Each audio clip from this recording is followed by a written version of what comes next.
नमस्कार दोस्तों, मैं हूं देवेंद्र त्रिपाठी। दोस्तों, जब हम कोई पौराणिक कथाएं सुनते हैं और उसमें किसी महल, किसी भवन के निर्माण की बात आती है तो नाम आता है भगवान विश्वकर्मा का। देव शिल्पी विश्वकर्मा, भगवान विश्वकर्मा ने ही सभी देवताओं के लिए अद्भुत से अद्भुत महल बनाए थे। लेकिन अब प्रश्न ये आता है कि असुरों के महलों का निर्माण कौन करता था? असुरों के भी अद्भुत महल हुआ करते थे, बहुत सी सुविधाएं उसमें रहती थी, तो उनका निर्माण कौन करता था? तो असुरों के महलों का निर्माण मय या मयासुर नामक व्यक्ति करता था। मयासुर नामक एक असुर करता था।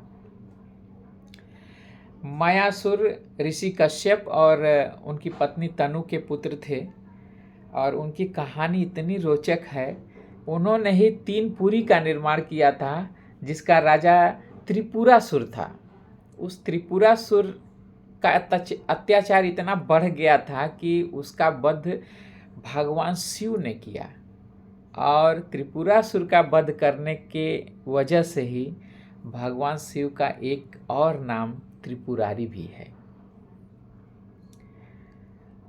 मैं या मयासुर की पत्नी हेमा के साथ में उनकी एक पुत्री थी। क्या आप उनकी पुत्री का नाम जानते हैं? उनकी पुत्री का नाम था मंदोदरी। मंदोदरी रावण की पत्नी थी और मयासुर से ही भगवान श्री कृष्ण ने पांडवों के लिए महल बनाने के लिए कहा था, और मयासुर ने ही पांडवों के लिए अद्भुत महल बनाया था इंद्रप्रस्थ में। उस महल की ये खासियत थी कि वहाँ पर पानी इतना स्थिर दिखता था जैसे वो कोई धरती का हिस्सा हो, धरती की तरह दिखता था, और धरती इतनी अस्थिर दिखती थी जैसे पानी हो। बड़े से बड़े योद्धा उसको देख करके भ्रमित रह जाते थे। शायद आपको याद होगा, दुर्योधन भी उसी महल में गया था और पानी को जमीन समझ करके, धरती का हिस्सा समझ करके भ्रमित हो गया और पानी में गिर गया। उसके बाद क्या हुआ? उसके बाद द्रौपदी उस पे हंसने लगी और उसने उस पर एक तंज कस दिया, अंधे का पुत्र अंधा।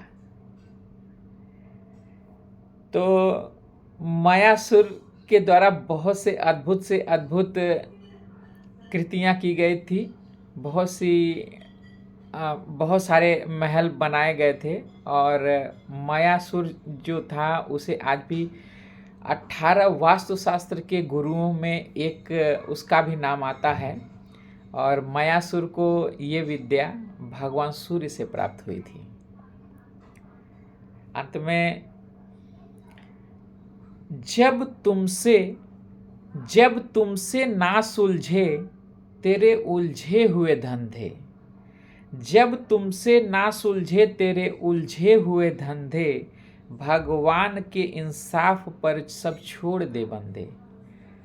जब तुमसे ना सुलझे तेरे उलझे हुए धंधे, भगवान के इंसाफ पर सब छोड़ दे बंदे।